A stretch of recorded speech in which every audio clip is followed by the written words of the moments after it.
Everyone, मैं dietitian Rupali और आज के इस वीडियो में हम लोग बात करेंगे 5 ऐसे मिथ के बारे में जो डायबिटिक पेशेंट हमेशा ये सवाल करते हैं मुझसे।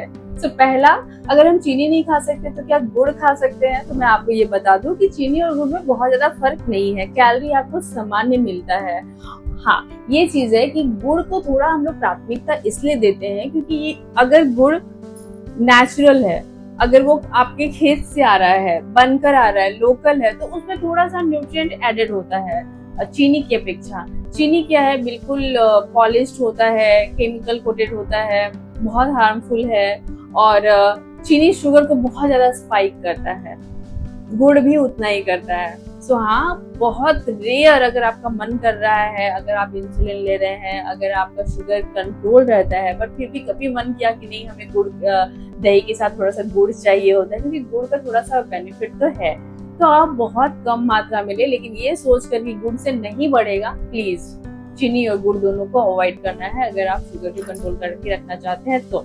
दूसरा, बहुत लोग ये सोचते हैं कि जमीन की चीज जो है वो डायबिटिक पेशेंट को नहीं खाना चाहिए। मैंने बहुत सारे डायबिटिक डाइट चार्ट में भी ऐसा देखा है कि जमीन की चीजें नहीं। जमीन की चीजें आखिर क्या होती है? मूली, गाजर, चुकंदर, आलू। मैं आपको बता दूं कि ये काफी हेल्दी वेजिटेबल्स हैं जो आप अनजाने में ही बिल्कुल अवॉइड कर देते हैं। ऐसा बिल्कुल नहीं है। हाँ ठीक है, जमीन की चीजें जो होती है उसमें स्टार्च होता है, कार्बोहाइड्रेट होता है, लेकिन वो आपके लिए बेनिफिशियल भी बहुत ज्यादा है। सो कंप्लीट अवॉइड नहीं करके आपको क्या करना है, पोर्शन कंट्रोल करना है, क्वांटिटी कम रखना है। जैसे एक मीडियम गाजर आप खा सकते हैं। चुकंदर हमारे लिए बहुत फायदेमंद है, तो छोटे साइज का एक चुकंदर आप अपने खाने में खा सकते हैं। हाँ, आप ऐसा करें कि उसे स्टीम करके खा सकते हैं और उसे प्रोटीन के साथ कंबाइन करके खाएं, क्योंकि जो भी चीजें आप ये सोचकर खा रहे हैं कि उससे शुगर बढ़ेगा, उसमें फाइबर भी बहुत अच्छा है। तो जब भी हम कॉम्प्लेक्स कार्ब वाली चीजें खाते हैं तो उससे शुगर आपका स्पाइक नहीं करता है, ये बहुत हेल्दी है। तो ये एक मिथ है।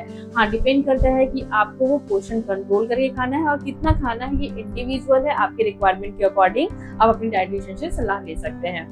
तीसरा, चावल खाना है या नहीं खाना है। तो बहुत सारे लोगों को चावल बहुत पसंद होता है, हम लोग बच्चों से चावल खाते आए हैं और चावल के बिना रहना बहुत मुश्किल है। तो चावल डायबिटिक पेशेंट बिल्कुल खा सकते हैं, लेकिन फिर वही बात है कि आप अपने प्लेट का साइज छोटा करें, पोर्शन कंट्रोल करें। आप समझिए कि एक छोटा बच्चा जैसे खा रहा है चावल, वैसे आपको खाना है। चावल बहुत कम मात्रा में खाएं। हाँ ठीक है, छोटी कटोरी, एक छोटी कटोरी इतनी बड़ी सी होती है, इससे चावल ले। और जब भी चावल खाएं तो ये ध्यान रखें कि फिर उसमें कार्बोहाइड्रेट के साथ ना ले अदर रिसोर्सेज से। जैसे चावल सब्जी का कॉम्बिनेशन सही नहीं होता है, फिर शुगर बहुत स्पाइक करेगा। तो चावल को कैसे लेना है? चावल को हमेशा आप प्रोटीन के साथ लीजिए। शुगर बहुत हद तक आपका ज्यादा स्पाइक नहीं करेगा, कंट्रोल रहेगा। जैसे चावल मछली के साथ खाना चाहिए, उसके साथ सलाद ऐड करना चाहिए। चावल आप सोयाबीन की सब्जी के साथ खाएं, चना करी के साथ खाएं, राजमा के साथ खाएं और उसके साथ सलाद ऐड करेंगे, उसके साथ घी ऐड करेंगे तो शुगर नहीं बढ़ेगा। फोर्थ पॉइंट ये है कि बहुत लोगों को ये लगता है कि रोटी से डायबिटिक पेशेंट जितना मन उतना खा सकते हैं, बट ऐसा बिल्कुल नहीं है। रोटी में भी कार्बोहाइड्रेट होता है, बहुत ज्यादा होता है। जितना चावल में होता है उतना ही रोटी में होता है। सो 5-6 रोटी खाकर आप शुगर कंट्रोल नहीं कर सकते हैं। हाँ, अगर 2 रोटी से आपकी पेट नहीं भरती है तो ये अलग प्रॉब्लम है। इसके लिए आपको क्या करना है मैं नेक्स्ट वीडियो में बताऊंगी। फिलहाल लास्ट जो एक बहुत बड़ा मिथ है कि जैसे ही शुगर किसी का बहुत बढ़ जाता है वो फल खाना बंद कर देते हैं कि फल तो मीठा होता है। बट मैं आपको बता दूं कि जो भी मीठे फल होते हैं जरूरी नहीं कि वो आपका शुगर बढ़ाएं, क्योंकि यहाँ पे ग्लाइसेमिक इंडेक्स और ग्लाइसेमिक लोड वाली बात होती है। तो फ्रूट्स का ग्लाइसेमिक लोड अगर कम है तो आप खा सकते हैं, और किसका ग्लाइसेमिक लोड कम होता है वो मैं नेक्स्ट वीडियो में बताऊंगी। तो फिलहाल इतना ही। Thank you so much. Next video में मिलती हूँ आपसे, और अगर आप चैनल पे नए हैं तो आप इसे सब्सक्राइब करें। Thank you, bye.